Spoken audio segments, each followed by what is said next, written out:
வங்களா விரிகுடாவின் அந்தமான் தீவுகளுக்கு தெற்கே இன்றைய தினங்காலை காற்று சுழற்சி உருவாகியுள்ளது. காற்று சுழற்சி இன்றைய தினம் இரவு அல்லது நாளை மறுதினம் 8ஆம் தேதி காற்றழுத்த தாழ்வு நிலையாக மாறி முதலில் மேற்கு வடமேற்கு திசையாக நகர்ந்து பின்னர் வடக்கு வடமேற்கு திசை நோக்கி நகரும் என எதிர்பார்ப்பதாக யாழ்ப்பாண பல்கலைக்கழக புவியியல் துறை சிரேஷ்ட விரிவுரையாளர் நாகமுத்து பிரதீபராஜா தெரிவித்துள்ளார். வங்காள விரிகுடாவில் இந்த தாளமுக்கம் வலுவடைவதற்கான கடல் மேற்பரப்பு வெப்பநிலை நிலவுகின்றது.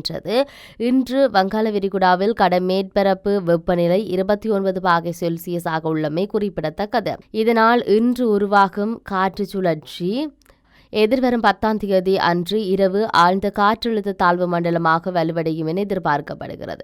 தற்போதைய நிலையில் இது கிழக்கு மற்றும் வடக்கு மாகாணங்களின் கரையோர பகுதிகளிலிருந்து சற்று தொலைவாகவே கடற்பகுதியின் வடக்கு வடமேற்கு திசையில் நகரும் என எதிர்பார்க்கப்படுகிறது.